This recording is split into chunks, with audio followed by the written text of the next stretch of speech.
मासूम शहरियों के शिकारी, दहशत के पुजारी भारतीय खुफिया एजेंसी के हाजिर सर्विस अफसर कुलभूषण यादव की गिरफ्तारी को 9 साल मुकम्मल हो गए। पाकिस्तानी इंटेलिजेंस एजेंसीज ने बलूचिस्तान के इलाके माशकिल में कामयाब कार्रवाई के बाद कुलभूषण को गिरफ्तार करके दुनिया को भारत का मकरूह चेहरा दिखाया। रॉ एजेंट का मासूम शहरियों के खून की होली खेलता रहा। कराची समेत सिंध और बलूचिस्तान में दहशत गर्दी की सरपरस्ती का भी एतराफ़ किया। 3 मार्च 2016 पाकिस्तान की दिफाई तारीख का एक यादगार दिन, जब पाकिस्तानी जांबाजों ने 9 साल की मेहनत के बाद भारतीय नेवी के कमांडर कुलभूषण यादव को चमन के इलाके माशखेल से गिरफ्तार किया था। मुलजिम हुसैन मुबारक पटेल के नाम से ईरान के रास्ते पाकिस्तान आया और उसका मिशन पाकिस्तान में दहशतगर्दी और फिरका वारियत को हवा देना था। अपनी गिरफ्तारी के बाद कुलभूषण ने वीडियो बयान में रॉ की जानिब से पाकिस्तान में दहशतगर्दी का एतराफ़ किया था। Visited Karachi on 2 occasions in 2005 and 2006 for basic intelligence gathering on naval installations and subsequent detail basically gathering and information on the landing sites around Karachi and various naval vessels or whatever I could gather about the Navy.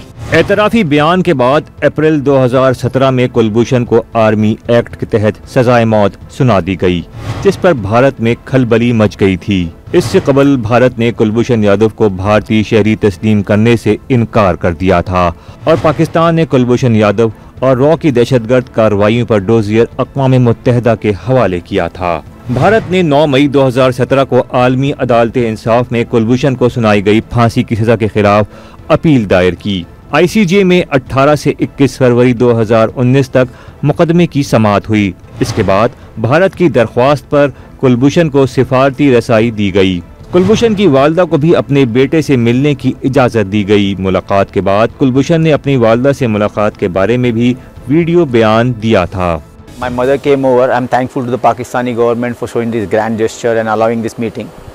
It was a very pleasant one, and my mother was basically very happy to see me in a good shape, my physical fitness, and she was really very satisfied and felt very, she said also, I'm feeling very relaxed. इन 9 वर्षों में भारत ने Canada और America में भी सिखों को दहशतगर्दी का निशाना बनाया। ऑस्ट्रेलिया से भी भारतीय जासूस को हसास मालूमात तक रसाई की कोशिश में मुल्क बदर किया गया। कुलभूषण यादव की गिरफ्तारी और एतराफ़ी बयानात इस बात का सबूत हैं कि भारत खित्ते में अपनी धाक बिठाने के लिए कुछ भी कर सकता है।